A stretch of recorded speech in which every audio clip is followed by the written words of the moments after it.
Bonjour, j'espère que vous allez bien. Ma collègue Raya et moi, on aimerait partager avec vous les bénéfices d'être une sentinelle en veille à la Chine. Mais d'abord, on va vous expliquer ce qu'est le projet Sentinelle en veille. C'est un réseau d'entraide qui invite les citoyens et les commerçants à garder un œil ouvert sur les aînés qui peuvent avoir besoin d'aide. Alors le but, c'est de les référer à l'équipe pour qu'on puisse les accompagner vers les ressources dont ils ont besoin.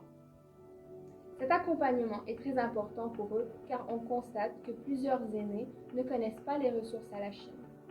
Alors peut-être que vous vous demandez comment ça se fait concrètement.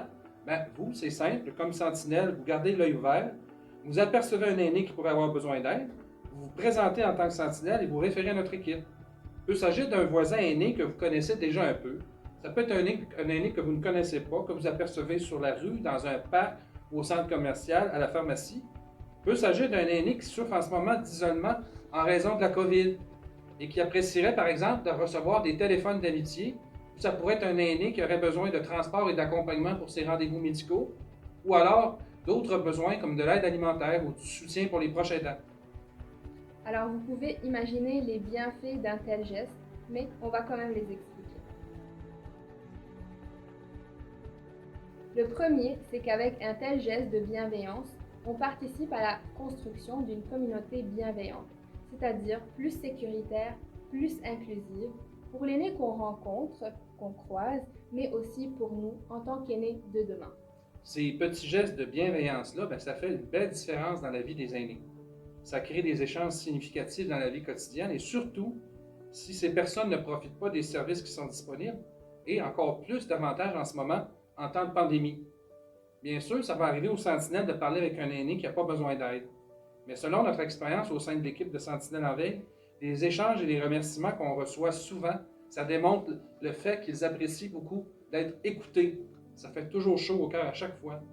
Et je dirais que ça rassure aussi les aînés et ça rassure l'aîné en nous, puisque Raya, tu sais, on sera tous des aînés un jour. Oui, j'espère. Alors, même si la personne n'a pas besoin de soutien au moment où on lui parle, au moins elle saura qu'on est là. Elle aura nos coordonnées au cas où demain ou un autre jour, elle aura besoin de soutien. Elle pourra communiquer avec nous. Ça nous amène au dernier bienfait du rôle d'une sentinelle. Appartenir à un réseau de citoyens qui a à cœur le bien-être des aînés. Savez-vous qu'avant la pandémie, plus de 30% des aînés étaient à risque d'isolement? Imaginez aujourd'hui avec la pandémie. Alors, garder l'œil ouvert au quotidien démontre que nous nous préoccupons de la santé et du bien-être des aînés. Alors, Raya, la prochaine capsule portera sur l'agisme. Alors, on discutera de ce sujet avec une intervenante sentinelle à la petite maison de Saint-Pierre. J'ai hâte pour ça. J'espère que cette vidéo vous a plu et qu'elle vous a permis de comprendre qu'on reçoit autant qu'on donne quand on est une bénévole sentinelle. Merci pour votre belle attention. À bientôt. Merci, à bientôt.